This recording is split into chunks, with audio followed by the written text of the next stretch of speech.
안녕하세요. 저는 현재 44살의 어린 딸 하나를 키우고 있는 평범한 여자입니다. 일단 저는 홀아버지 밑에서 자랐어요. 아무것도 모르는 어린 시절부터 아버지만 존재했고 어머니는 사진 속에 있는 게 전부였죠. 평범한 아이가 엄마 하며 눈물을 터뜨릴 때 저는 아빠 하며 울 정도였고요. 하지만 아버지는 저를 좋아하지 않으셨습니다. 착각이었다고 할 수도 없는 게 어린애들은 말이 안 통해도 어른보다 감정을 더 잘 느꼈으니까요. 때론 저를 보면서 아버지가 힘들어하는 게 보였고 아주 가끔은 슬퍼 보이기도 했습니다. 그리고 제가 중학생이 되었을 때 확실히 알게 됐죠. 제 어머니가 멀쩡히 살아있고 바람이 나서 저와 아버지만 남긴 채 도망을 쳤다는 걸 말입니다. 마침내 아버지의 눈빛을 완전히 이해한 순간이었죠. 아버지는 저를 통해 어머니를 보고 있으셨다는 걸 말이에요. 자신을 배신하고 아이만 놓고 도망간 어머니의 얼굴을 꼭 빼다 박은 절 보며 힘들어했던 겁니다. 그래서 저는 한편으로 아버지를 이해하면서도 또 한편으로는 용서하지 못했죠. 아무리 화가 나도 자기 자식에게까지 그럴 필요가 없다고 생각했으니까요. 그렇게 성인이 되며 우린 자연스럽게 거리를 두고 남과 다름없이 지내게 됐던 겁니다. 평생 부모님 사랑 한번 못 받고 부모란 어떤 존재인지 드라마로만 접했어요. 그러다가 결혼을 앞두고 남편의 부모님을 처음 보게 된 거죠. 첫인상은 인자하고 따뜻한 느낌이 가득했고 시어머니의 말투는 다정하더군요. 아가씨가 우리 아들 만난다는 사람이에요? 이야기 많이 들었어요. 오늘은 많이 힘들었죠? 아닙니다. 이거 받아주세요. 뭘 좋아하실지 몰라서. 저는 준비한 과일 바구니와 꽃을 내밀었습니다. 그랬더니 당시 시어머니는 너무 좋아하셨죠. 어머, 이런 귀한 걸... 이게 얼마 만에 받아보는 꽃인지 모르겠어요. 덕분에 오늘 우리 집안 가득 꽃향기에 과일 향이 가득해 행복할 것 같네요. 아주 감사히 받을게요. 집이 누추하다며 미안해하다는 말을 연신하셨는데 제게 그런 것은 보이지 않았습니다. 제 눈에 보였던 것은 서로를 위하는 마음이었죠. 함께 조촐한 식사를 하면서도 시아버지는 시어머니에게 생선을 발라줬고 시어머니는 연신 제 밥그릇에 불고기를 올려주셨습니다. 본인들은 거의 먹지도 않으면서 제 입으로 들어가는 걸 보고 빙긋 미소를 지으셨고요.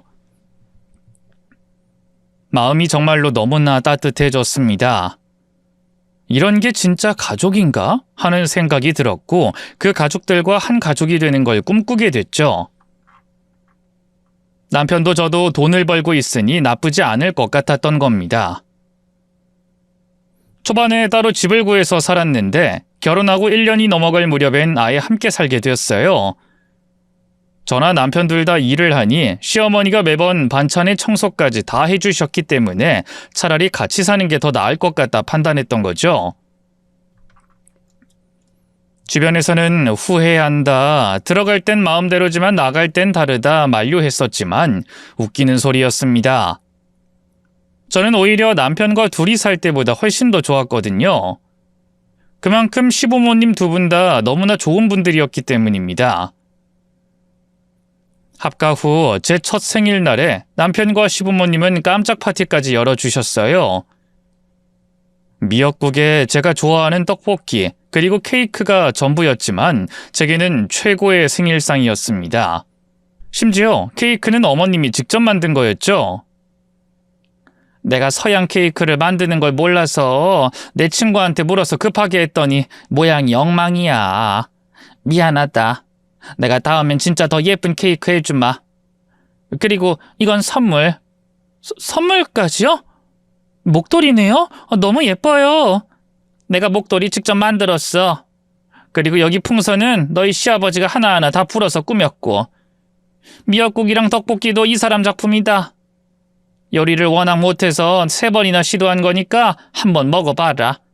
맛은 각오하고 먹어야 할 거야. 솜씨가 아예 없거든.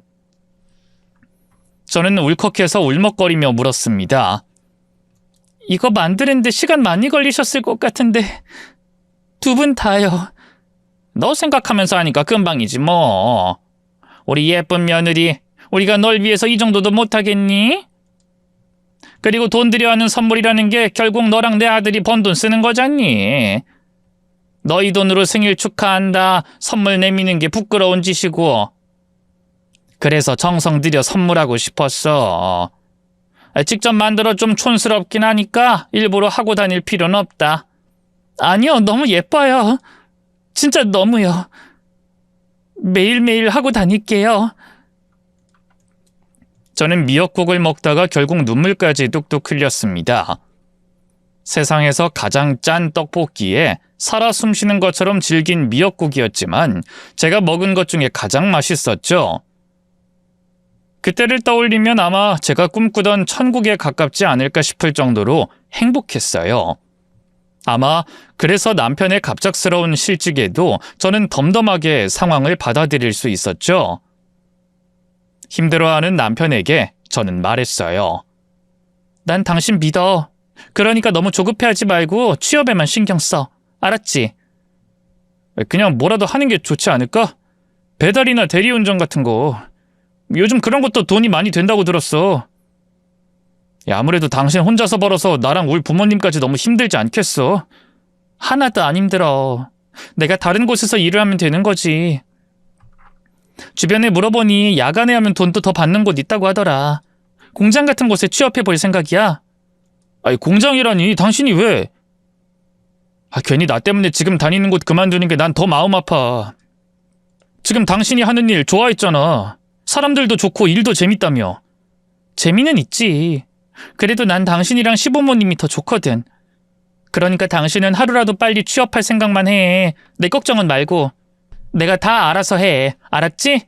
솔직히 저는 천성이 착한 사람은 아닙니다. 허리가 안 좋은 시아버님과 무릎 통증으로 걷는 걸 힘들어하는 시어머니, 거기에 적지 않은 나이에 재취업을 해야 할 남편을 떠올리면 마냥 좋았던 것은 아니었어요. 하지만 그간 저를 소중히 아껴줬으니 기꺼이 모두를 책임지겠다고 할 수 있었던 겁니다. 한편으로는 오기도 있었죠. 제 어머니가 도망을 친 이유가 아버지의 실직과 관계가 있다는 걸 알고 있었거든요. 그러니까 제가 태어나기도 전에 아버지가 큰 교통사고를 당했는데 그때 회사에서 권고사직을 당했다고 합니다. 십자인대 파열과 골절로 2번의 다리 수술을 하고 재활을 하는 도중에 제가 태어났고 어머닌 제대로 움직이지는 못하는 아버지와 절 버리고 도망친 거였죠. 그래서 더더욱 그런 어머니와 닮았다는 말을 듣고 싶지 않아서 이를 악물고 버틴 겁니다. 다행히 우린 그 어려운 시기를 잘 견딜 수 있었어요. 시어머니는 멀리서라도 좀 더 저렴한 식재료를 사서 살림을 꾸렸고 보일러를 안 틀게 했다고 한겨울에 집에서도 두꺼운 옷을 입고 살 정도로 모두가 절약에 앞장섰죠.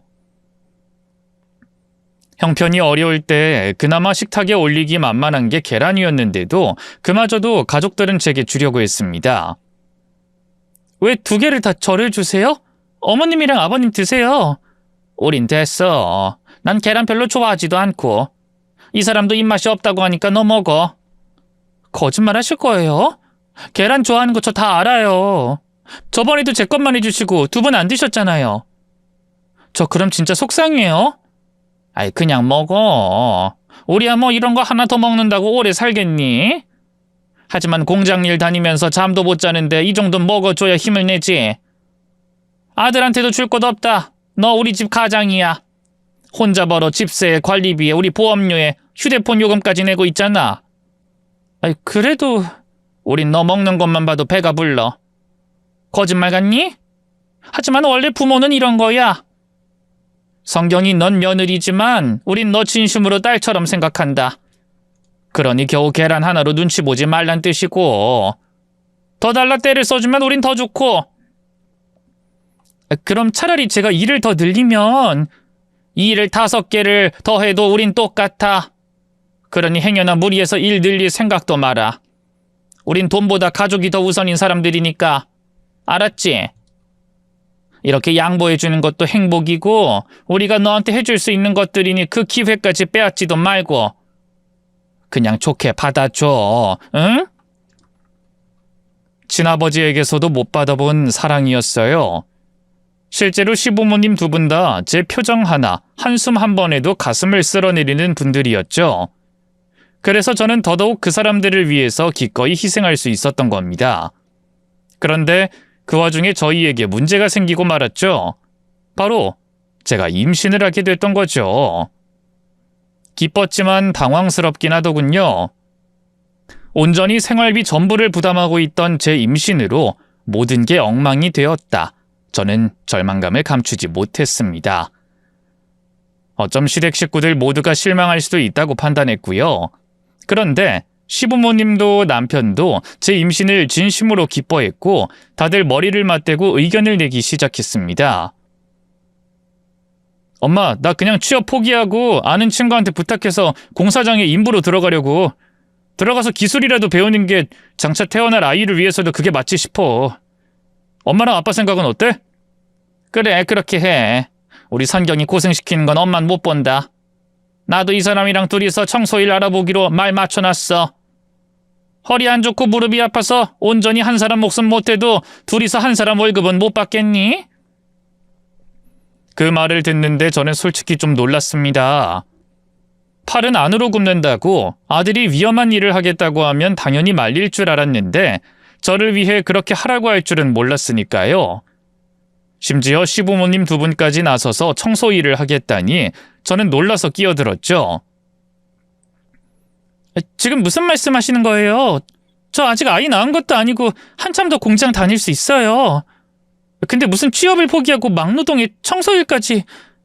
제 말에 시어머니는 고개를 저으셨습니다. 안 된다. 요즘 공장이 아무리 신식이라고 해도 환경이 좋아봤자 결국 공장 아니니? 거기서 몸에 안 좋은 먼지 다 마실 거고 스트레스도 받겠지. 성경이 너한테 더는 무리야. 어머님, 그래도 저 할 수 있어요. 사람들도 좋고. 성경아, 다른 건 몰라도 이건 널 위해서야. 내 아들도 네 배려로 이제까지 취업 준비했던 거잖니. 그러니까 이번엔 우리가 널 위해서 열심히 일을 해보겠다는 거고. 넌 그저 너만 생각하면서 푹 쉬어. 불편하면 쉬는 게 우릴 위해서라고 생각하고 말이야. 나도 이 사람이랑 돈 벌어 너 용돈 주고 싶어. 원래 딸한테는 부모님이 용돈을 주는 게 맞지. 어머님... 제가 울자 시어머니는 제 눈물을 소매로 쓱쓱 닦아주셨어요.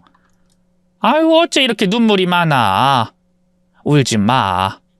울지 말거라. 세상에 이렇게 좋은 사람들이 어디 있나 싶었습니다. 부모 복도 없이 태어난 게 안타까워서 신이 직접 내려줬다는 생각이 들 수밖에 없었을 정도였죠. 그땐 이런 가족들이라면 평생을 가난해도 행복하겠다는 생각까지 들더군요. 그런데 한 달 후 저희에게 상상도 하지 못한 기회가 온 겁니다. 바로 남편이 이전에 지원했던 회사에서 연락이 오게 됐기 때문이었죠.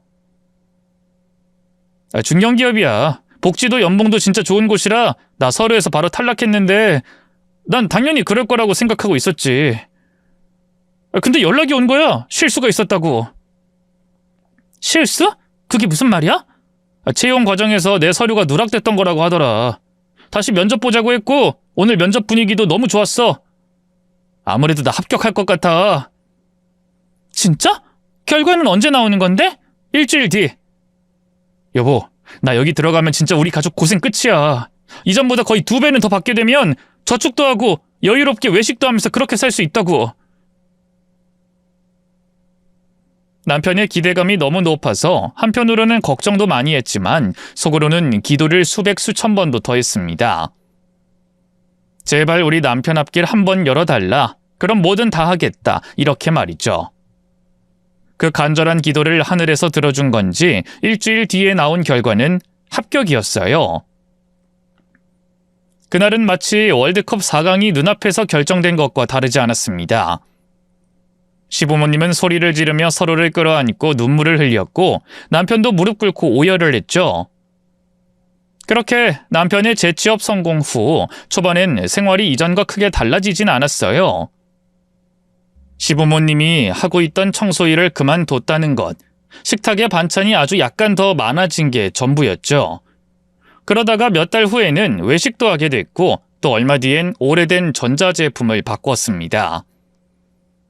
남편은 조금씩 달라지는 환경을 보면서 말하더군요. 여보, 나 진짜 성공한 것 같아. 이렇게 돈을 썼는데도 돈이 남아. 평생 이런 적이 단 한 번도 없었는데 여유라는 게 뭔지 알 것 같아. 이게 이런 기분이었어. 그렇게 좋아? 그럼 좋지. 우리 딸 태어날 땐 더 완벽해질 거잖아. 난 좋은 아빠가 될 거고 적어도 내 딸은 가난하게 키우지 않아도 되니까 너무 좋지. 이게 다 당신 덕분이야. 내가 뭘 한 게 있다고. 결국 당신이 제대로 잘한 거지. 당신이 취업하라고 도움 안 줬으면 이런 일을 상상이나 했겠어? 직장에서 잘리고 나서 바로 아무 일이나 시작했을 거고 아마 지금도 그렇게 살았을걸? 그러니까 당신도 아끼지 말고 뭐든 원하는 거 있으면 말만 해. 아기용품도 미리 다 사두자. 따뜻한 시부모님의 좋은 남편까지 모자란 게 있다면 그건 바로 돈이었습니다. 그런데 돈이 생겼으니 앞으로 더 행복해질 일만 있겠다고 생각하는 건 당연했죠. 하지만 아이를 낳고 얼마 뒤부터 아주 조금씩 뭔가가 잘못되고 있다는 게 느껴지더군요. 일단 그 시작은 시어머니의 쇼핑부터였습니다. 홈쇼핑 같은 걸 하루 종일 보고 계셨는데 초반엔 건강기능식품이나 몇 개 사서 가족들에게 주고 하는 게 전부였어요. 하지만 어느 순간부터 집 앞은 택배로 가득 찼죠. 기능성 베개, 이불, 식기세척기, 로봇 청소기, 화장품, 미용기구까지. 시어머니는 본인이 뭘 샀는지도 기억도 못하실 정도로 마구잡이로 구매를 했던 겁니다.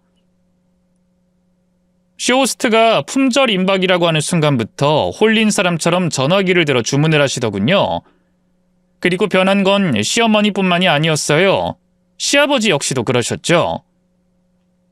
이전에는 집 밖을 거의 나가지 않았던 분이었는데 친구들을 만나러 간다며 쫙 빼입고 귀가할 땐 술에 잔뜩 취해서 돌아오셨던 겁니다. 문제는 그 정도가 약한 수준이었다는 거죠. 남편은 아예 자동차를 구매했더군요. 저는 너무 어이가 없어서 남편을 추궁했죠. 당신 회사가 먼 것도 아니고 지하철 타면 금방인데 우리가 차가 왜 필요해? 애 있으면 차 필요한 거 몰라? 급하게 병원에 갈 수도 있고 밤에 무슨 일이 있을지도 모르니 그래서 산 거야. 우리 딸 때문에. 딸? 아니, 정말 그런 이유면 유아용 시트 정도는 들어갈 차를 샀어야지. 납작한 스포츠카를 구매해놓고 지금 그런 말이 나와? 아니, 국산차를 사든가. 우리 형편이 이게 맞아? 남편은 제 말에 자존심이라도 긁힌 것처럼 짜증을 냈습니다. 우리 형편? 뭐 언제까지 형편 타령할 거야? 당신은 가끔 보면 가난했던 시절로 회귀하려고 하는 것 같아. 나 이제 충분히 여유롭고 앞으로도 이렇게 벌 수 있어. 근데 무슨 차 한 대 가지고 그래? 잘 샀다, 당신이랑 잘 어울린다 이런 소리라도 해주든가. 어차피 산 거 뒤늦게 이렇게 말하면 내 기분 어떨 것 같아? 그냥 좋게 넘어갈 순 없어? 이렇게 벌 때 저축을 하자는 소리야. 집도 아직 월세를 못 벗어났는데 집부터 구매하는 게 우선이라는 생각은 안 해?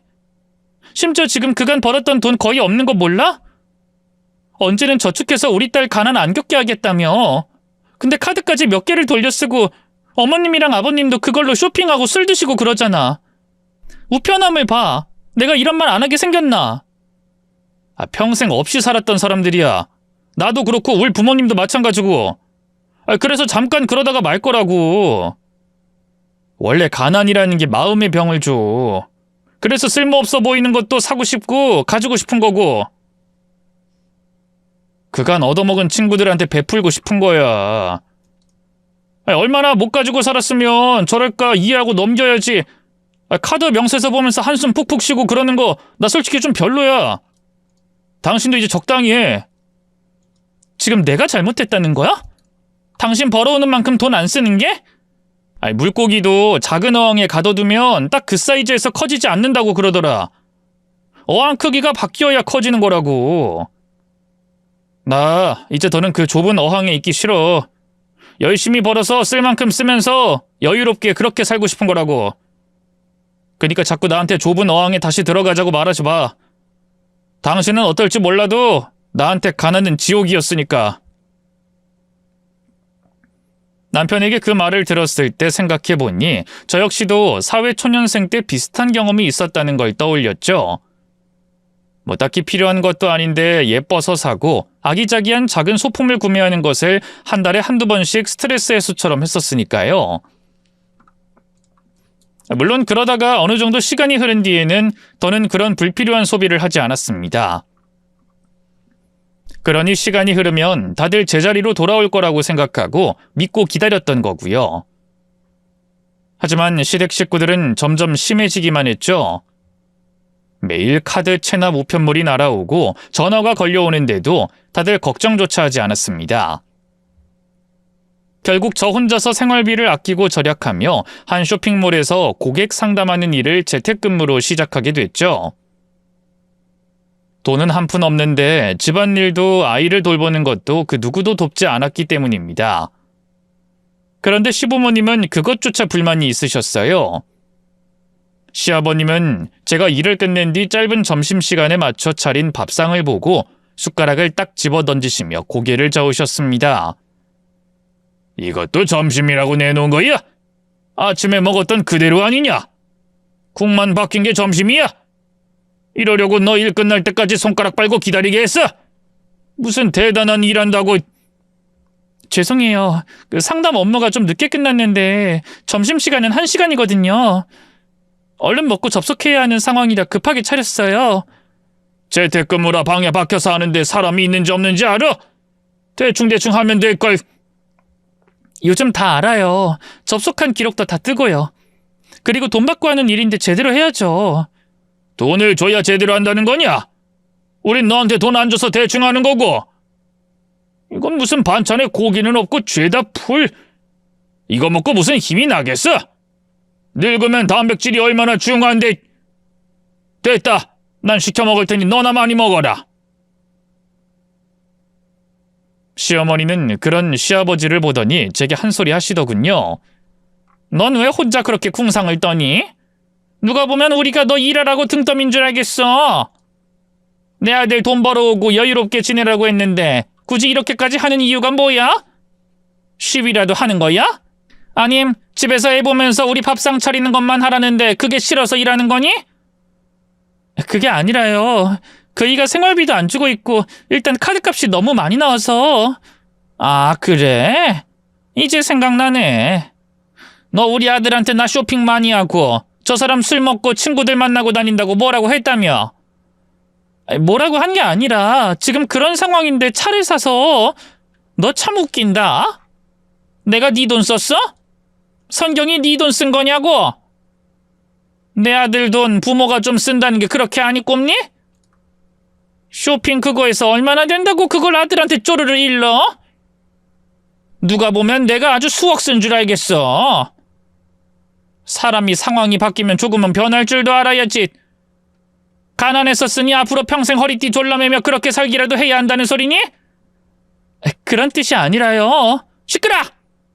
너 임신하고 우리가 잇몸으로 청소일까지 다녔어. 남이 토한 거 치우고 똥오줌 묻은 변기 닦으면서 살았다고.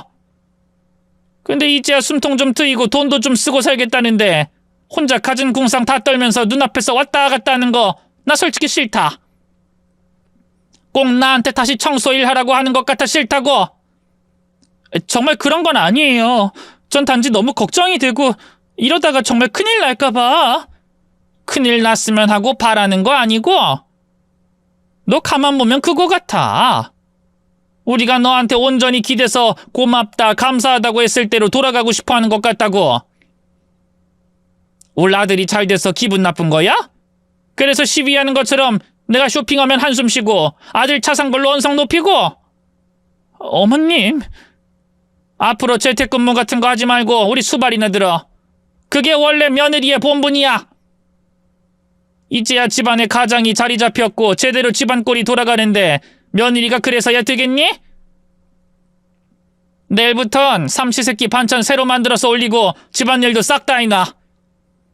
하지만 시작한 일을 갑자기 그만두는 게 시간을 좀 주시면. 다들 그렇게 그만둬. 너 무슨 나란 일 하니? 중요한 일 혼자서 다 해?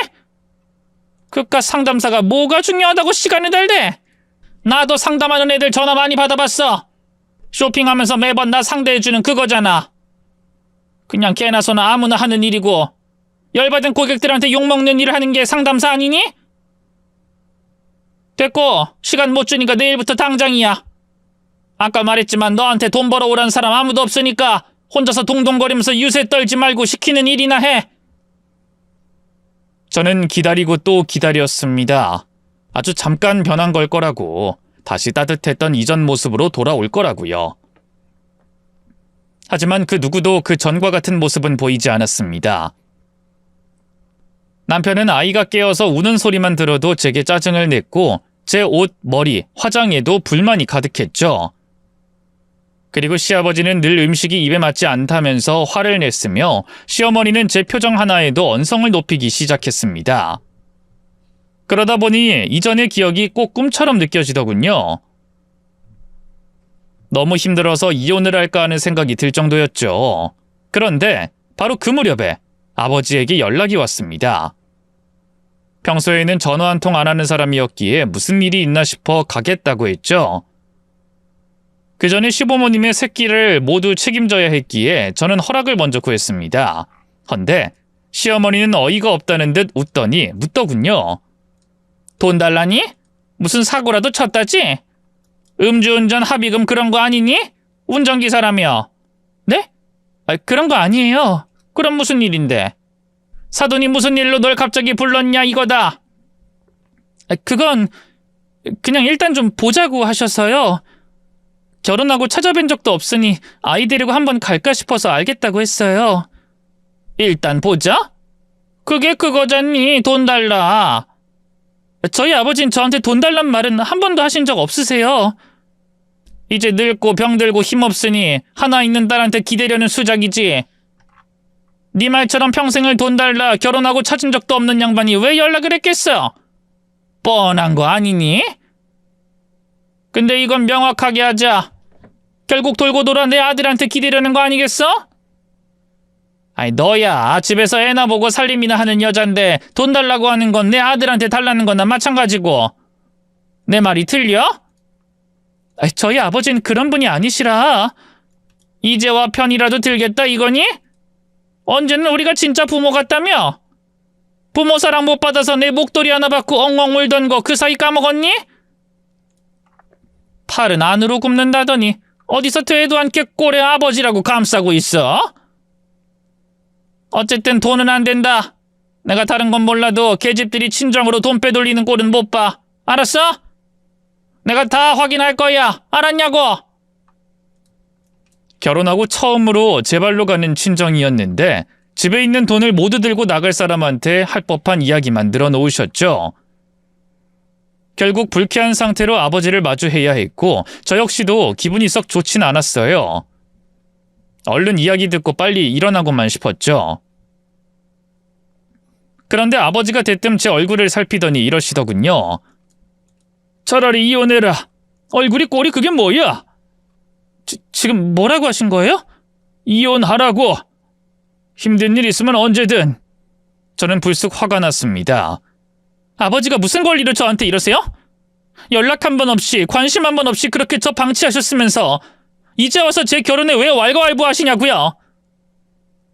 혹시 돈 필요하세요? 정말 그런 이유 때문에 연락하셔서 뭐 재산 분할이라도 받아달라 그 말이냐고요? 아니야. 아빠는 그냥 네 얼굴이. 이혼하면요? 그땐 엄마랑 닮았다 그러시게요? 손경아. 아버지 때문에 힘든 거예요. 아버지가 저한테 조금이라도 관심 줬다면 이렇게 안 살아요. 부모 사랑 충분히 받고 자라서 사랑받는 게 너무 당연했으면 저 이렇게 안 산다고요. 그러니까 저한테 이제 와서 이러지 마세요. 이전처럼 저 없는 듯 모성이라고는 1g도 없는 엄마가 버리고 간 딸년, 날 배신하고 도망간 마누라 꼭 닮아 기분 나쁜 년 취급하시라고요. 아마 그때 화를 냈던 건 온전히 아버지에 대한 원망보다는 제 상황에 대한 분노가 더 컸던 것 같았습니다. 반은 아버지에게, 또 나머지 절반은 제 스스로에게 하는 말이었죠. 하지만 저는 얼마 가지 않아 제가 했던 말을 땅을 치며 후회하게 됐습니다. 그게 제가 아버지에게 마지막으로 했던 말이 될 줄은 몰랐으니까요. 급성 심근경색이었다고 합니다. 운전 중에 급작스럽게 일어나 접촉사고까지 나게 되었고 다리가 끼어 이송도 늦어졌다고 하더군요. 병원에서 연락을 받고 달려갔을 때 아버지님이 싸늘하게 식어 있었습니다. 뒤늦게 정신을 차리고 보니 제가 상복을 입고 장례식장을 지키고 서 있더군요. 남편도 시부모님도 보이지 않았지만 찾을 정신도 없었고 그저 기운이 빠진 상태로 사람들을 맞이하고 있었죠. 그때 누군가 제 손을 덥석 잡으며 말했습니다. 선경아, 나 기억하니? 이모야. 얼굴을 봤지만 제 기억엔 없는 사람이라 고개를 저었죠. 괜찮아, 기억 못할 수도 있지. 기억해도 좋을 것도 없고. 우리 언니가 그런 짓을 했으니 많이 힘들지? 너희 아버지 진짜 좋은 곳에 가셨을 거야. 진짜 좋은 분이었잖아. 좋은 분 아니었어요. 적어도 저한텐. 그러니까 저 눈물 한 방울 안 흘리는 거고요. 저를 싫어하는 아버지랑 무슨 추억이 있다고 제가 울겠어요? 그게 무슨... 서툴러서 그래. 형부가 좀 그런 면이 있긴 했지만 싫어하는 건 오해야. 다 커서 그것도 몰라? 이모야말로 모르시잖아요. 괜히 아는 척하지 마세요. 얼른 인사하고 가시고요. 너 설마 아직까지도 모르니? 너 형부 친딸 아니라는 거. 그걸 몰랐다면 더더욱 다른 사람은 몰라도 너 그러면 안 돼. 너희 아빠 너 하나 키운다고 다 포기한 분이니까. 저는 너무 놀라서 머리가 하얗게 질렸습니다. 제가 아빠 친딸이 아니라고요? 진짜 몰랐어? 우리 언니가 다른 남자랑 가졌던 게 너야. 물론 형부도 처음엔 몰랐고 교통사고가 시작이었어. 그 교통사고 그냥 단순한 사고 아니었거든. 우리 언니랑 그 남자가 형부 죽이려고 했던 거였어. 둘이서 보험금 타서 잘 먹고 잘 살겠다고 그런 끔찍한 짓을 했던 거고. 이모의 말은 너무나 충격적이었죠. 아버지는 그날 무모하고 끔찍한 계획을 한 사람들로 인해서 크게 다쳤다고 했습니다. 뒤늦게 제가 친딸이 아니라는 것도 사고가 계획됐다는 것도 알게 되었는데 그런 인간들을 신고하는 대신에 저를 택했다고 하더군요. 저를 키우게 해주기만 하면 모르는 척 넘어가겠다고 말입니다. 그 뒤로 홀로 어린 저를 키우면서 일찍 결혼해 아이를 키우고 있던 이모에게 종종 도움을 받았다고 해요. 언니 뱃속에 있을 때 형부가 그렇게 널 기다렸어. 자기 자식이라고 믿었으니 그때부터 사랑을 준 거였지. 근데 네가 친자식이 아니라는 걸 알았음에도 그런 년놈들이 널 키우는 걸 상상하니 차마 포기가 안 됐다고 하더라. 무엇보다 언니가 널 낳으면 고아원에 보낸다고 하기도 했고. 너 정말 몰랐니? 형부가 정말 너한텐 이런 말 안 했어? 말수도 없는 사람이고 주변에 물어볼 사람도 없어서. 아유, 그래, 그랬겠다. 네가 어릴 때 엄마를 그렇게 찾았어. 친척들이 안 좋은 소리에서 네가 들을까 노심초사. 결국 인연 다 끊어냈고 바보 같은 형부는 네 앞에서 입 꾹 다물었던 거고. 타고난 천성이 거짓말을 못하는 사람이라 차갑게 보였을지 몰라도 너 열병 나서 끙끙 앓으면 울고불고 난리가 아니었다. 그래서 난 솔직히 지금쯤이면 너도 알 거라고 생각했어.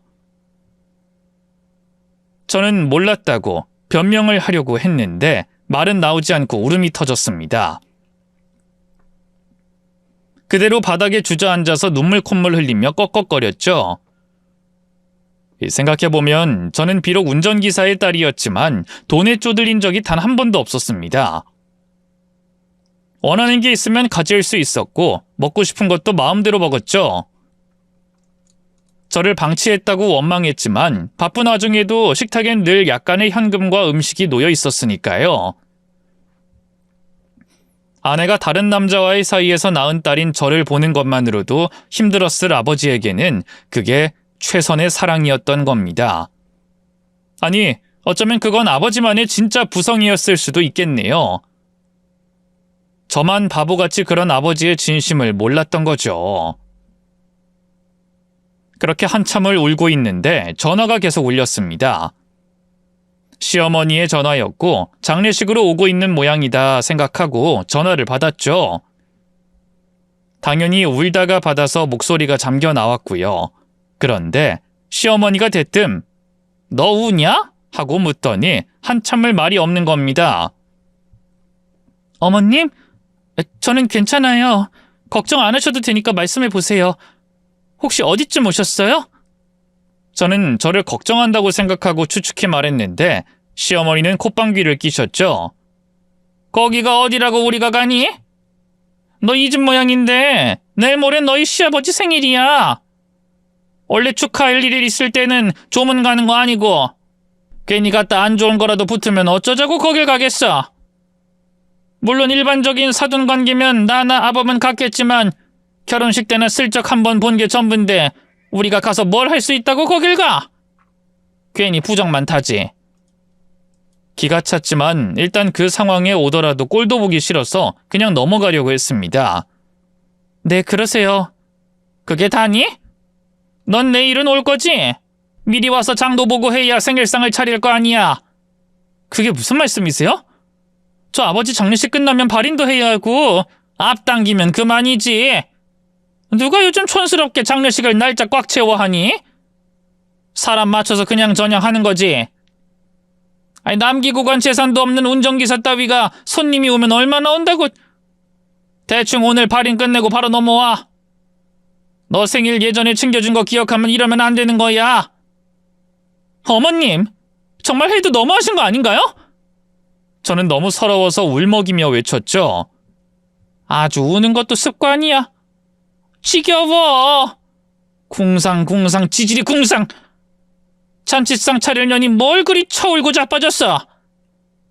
그런 기분으로 하면 음식도 맛이 없어. 혹여나 내 앞에서 눈물바람 한 번만 더 해봐라. 아주 혼꾸녕을 내줄 테니까."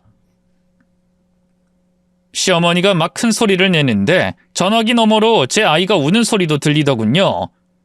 그리고 좀 더 신경을 곤두세우니 남편이 웃는 목소리도 들렸죠. 저는 전화를 끊고 21번 크게 들이쉬었습니다.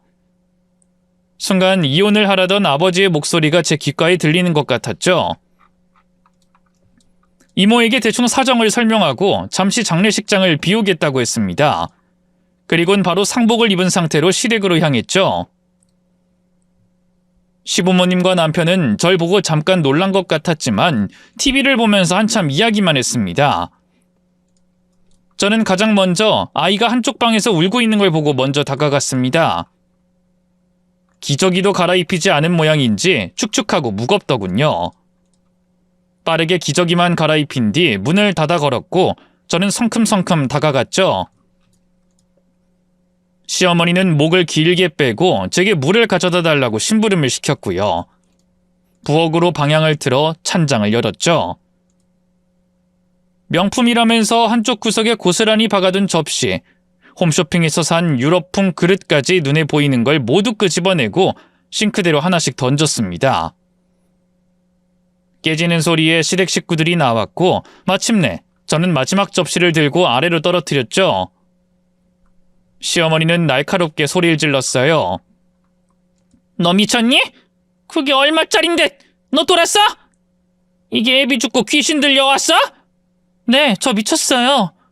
근데요, 저 아직 덜 미쳤거든요?" 저는 가위를 들고 방으로 들어가서 시어머님이 산 모피코트를 자르기 시작했습니다. 잘 잘라지지 않아서 아예 침대에 올리고 가위로 구멍을 내버렸죠. 그리고 연이어서 가방의 손잡이 부분을 힘주어 뜯었고 쌓여있던 화장품도 다 벽에 던졌습니다. 남편이 그런 저를 말리려고 했지만 한쪽 손에 든 가위 때문에 뒤로 물러났고 저는 그 기세를 몰아서 남편의 게임기와 거실에 크게 자리 잡고 있던 TV를 끌어내려 바닥에 던져버렸죠. 당신 미쳤어? 이게 도대체 뭐하는 짓이야? 아버지 죽었는데 발인 얼른 시키고 생일 파티 하자는데 안 미쳐? 얼마나 머리가 텅텅 비었으면 감히 그런 말을 해? 그리고 내가 봤을 때 당신이랑 당신 식구들은 가난했던 게 아니라 가난해질 수밖에 없는 인간들이야. 월세 살면서 이런 물건이 가당키나 해? 마음의 병? 웃기시네. 그냥 정신 이상자들이지. 내가 참다가 이러는 걸 감사한 줄 알아. 생각 같아선 미역국에 독이라도 풀고 싶었는데 참은 거라고. 진짜 미쳤군. 아주 단단히 미쳤어. 당신 이혼당하고 싶어? 감히 시부모님한테. 야! 네가 제일 최악이야. 당신이 제일 끔찍하다고. 그래서 내가 선물 하나 했어. 당신 자동차 내가 싹 다 부셔버렸거든. 하얗게 질린 남편은 파르르 떨었습니다. 그러자 시어머니는 제게 삿대질을 했어요. 저거 버려! 이혼해! 갈라서! 너 이제 보통 사람도 아니고 좋은 기업 다니며 돈 펑펑 버는 회사원이야. 저깟년? 트럭으로 줘도 안 가지지. 어디서 감히 하늘 같은 남편 차에 손을 대? 하나 보태준 것도 없는 거지 같은 년이. 너 이렇게 부수고 망가뜨리는 게 복수 같지? 아이고 아직 어리다 어려. 그래 어디 한번 나가봐라. 너 팔자에 부모까지 죽어 애까지 달고 있는데 그 팔자가 어디 필 것 같아? 연탄불 안 피우면 그게 중가능한 거야. 여기서나 사람 대접받은 거지. 한심하기 짝이 없어서 그나마 의리로 데리고 사라진 걸 감사해야지. 이에 남편도 정신을 차렸는지 절 비웃더군요. 그래 그깟 차 또 사면 그만이야. 어차피 질렸는데 너 해. 위자료라고 치자. 됐지? 잘 됐어. 나도 이제 수준 맞는 여자 만날 거야. 궁상 떨며 콩나물 값이나 계산하는 너 같은 여자 말고 쓸 때 쓰고 여유 넘치는 여자 만날 거라고. 이혼하겠다. 그리 말하고 아이 데리고 다시 장례식으로 돌아갔습니다. 이모가 제 아이를 대신 봐주겠다고 하고 데리고 돌아갔고 저는 홀로 아버지의 영정사진을 마주했죠. 정말 열심히 살아서 좋은 모습 보여주려는 마음이 컸는데 결국 이렇게 된 게 쓸쓸하긴 했습니다. 하지만 어쩐지 그날은 그렇게 외롭진 않더군요. 아버지가 제 편이 되어주는 기분이었기 때문이죠.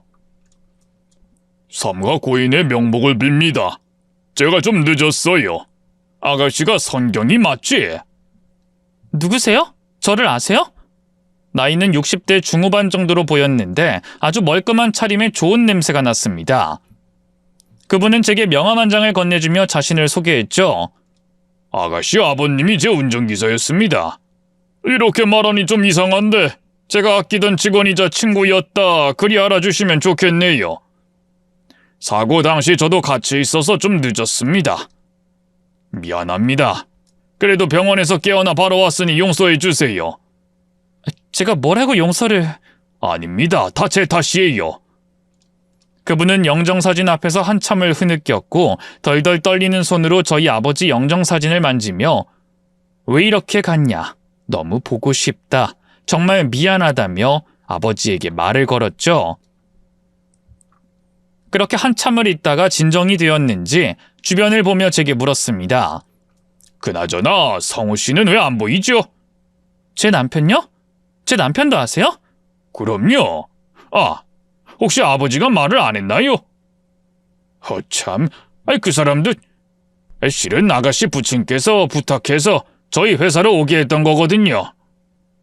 모르는 척 해달라고 해도 딸한텐 말을 할 줄 알았는데 속마음은 꽁꽁 숨기는 녀석이니 알만하네요. 저는 바로 받아든 명함을 살폈고 그게 남편의 회사 이름이라는 걸 알아차렸죠. 갑작스러운 기회, 이전과는 비교도 되지 않는 연봉까지 이제야 그게 단순한 운이 아니었다는 걸 알게 된 겁니다. 사장님 이야기로는 아버지의 처음이자 마지막 부탁이었다고 하더군요. 고속도로 한복판에 제 아내의 차가 서버렸어요. 꽤 오래된 일이지. 차는 쌩쌩 다니고 만삭에 배를 해서 그땐 아가씨 아버지가 제 아내를 도왔죠. 그 위험한 상황에 뛰어들어서 안전한 곳으로 데리고 갔고요. 그리고 바로 뒤에 제 아내의 차, 그리고 아가씨 아버지의 차가 박살이 났고 다른 차가 속도를 줄이지 않고 그대로 박은 거죠. 그렇게 우린 인연이 닿았고 제 운전기사로 머물렀던 겁니다. 더 좋은 자리를 준대도 싫대. 저희 아버지가요? 네. 딸을 봐야 한다면서 딱 자기 딸 뒷바라지 할 정도로만 벌겠다나? 야근도 안 된다, 이것도 싫다. 어찌나 까다로운 운전기사였는지. 그래도 그 친구가 난 좋았어요. 꼭 한번 내 아내 살린 목숨값은 뭐로도 주겠다고 했었는데 그게 아가씨 남편 취업이었고요. 아버지의 마음에 울컥해서 또 눈물이 나올 것 같았는데 순간 퍼뜩 정신을 차렸죠. 그리고는 저는 사장님에게 그간 있었던 일들을 차근차근 털어놨습니다. 거기에 더불어 아버지의 친딸이 아니었다는 사실까지도 말이죠. 가만히 듣고 있던 사장님은 고개를 끄덕이시더군요. 나도 딸이 있어요. 그리고 아가씨 아버지랑 오래 함께 있었지. 그 녀석이 뭘 원하는지 내가 제일 잘 안다고 해도 과언 아니고.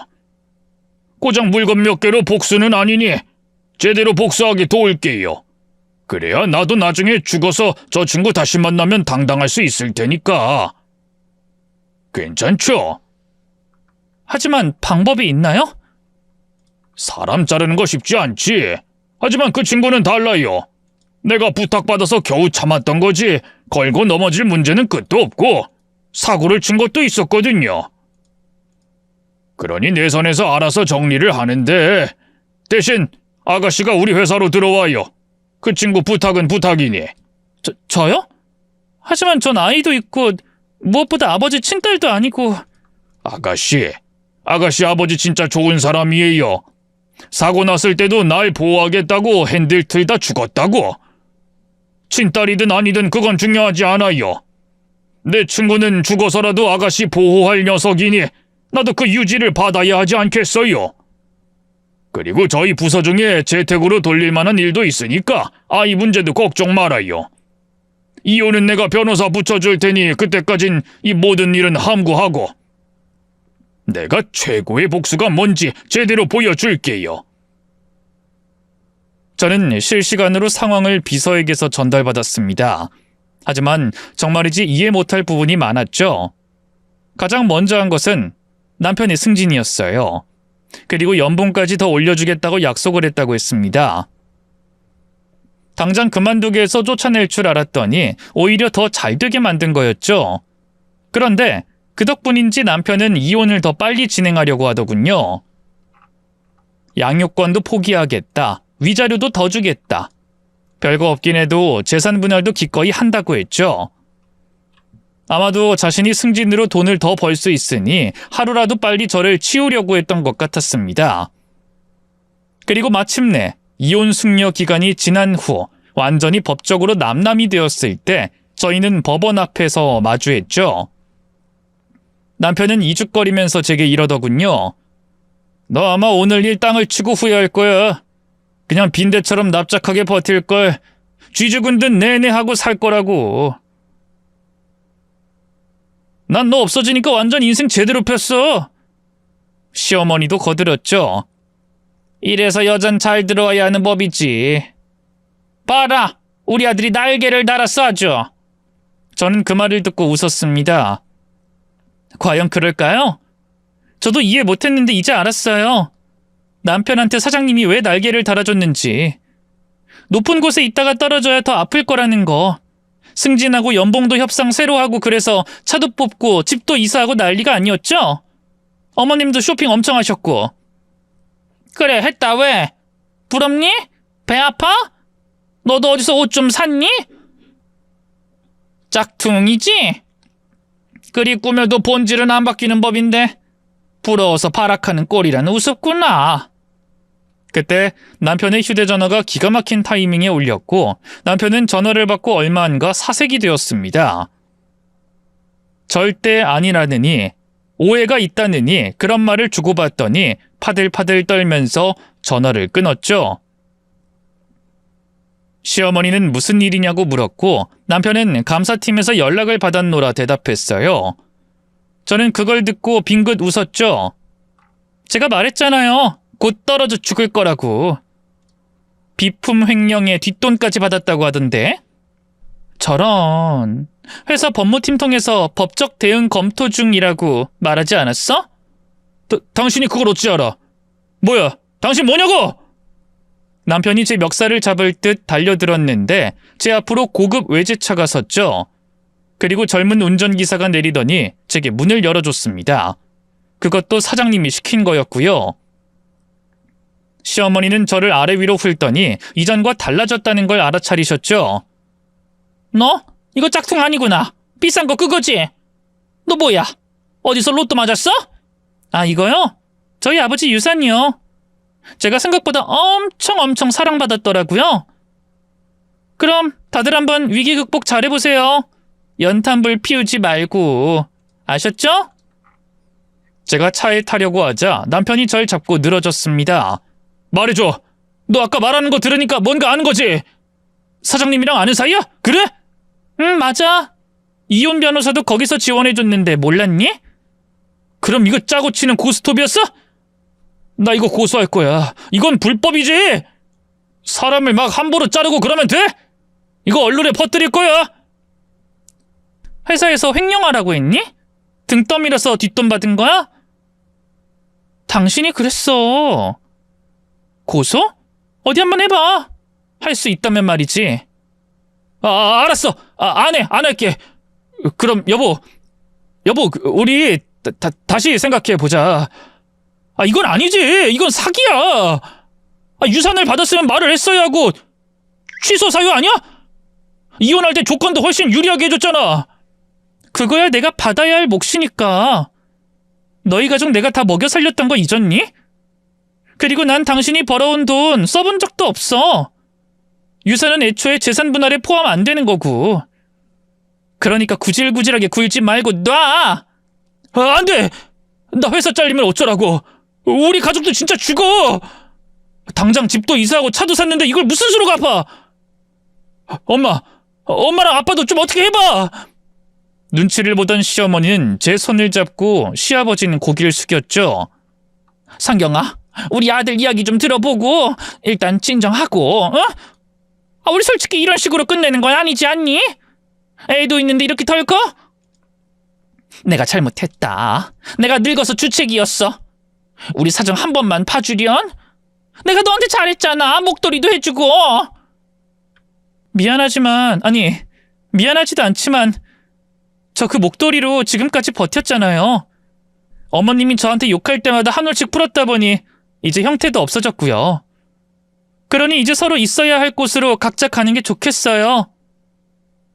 어머님, 아버님, 그리고 당신은 원래 예전에 있던 그 자리로 착하게 살 수밖에 없던 가난했던 그때로 돌아가서 사세요. 여보, 한 번만! 남편은 울면서 절 다시 잡았지만 저는 차를 타고 유유히 그 자리를 벗어났습니다. 그 뒤에 결국 회사에서 쫓겨났고 제게 문자에 전화를 하면서 집착을 했지만 전 이사까지 하고 전화번호도 싹 다 바꿨죠. 실제로 아버지가 그간 벌어놓은 돈으로 아주 작은 빌라를 매매할 수 있었거든요. 그렇게 현재는 아이와 함께 잘 지내고 있습니다. 사장님의 배려로 남편이 다녔던 그 회사의 마케팅팀으로 들어가서 일주일에 한 번 정도만 회의를 참석했고 앞으로 아이가 유치원에 가면 본격적으로 출근을 하기로 했죠. 비록 아이와 단둘이지만 저는 더 이상 외롭지 않습니다.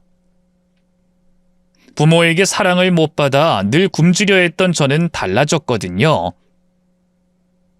너무 늦긴 했지만 제가 얼마나 큰 사랑을 받았는지 알았기에 그 사실만으로도 충분히 살아갈 힘이 생겼죠.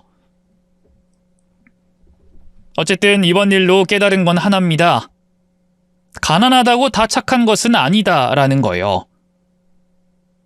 예전 드라마 속의 전형적인 주인공을 떠올리면 대부분 가난하지만 씩씩하고 착한 성격이 특징이었죠.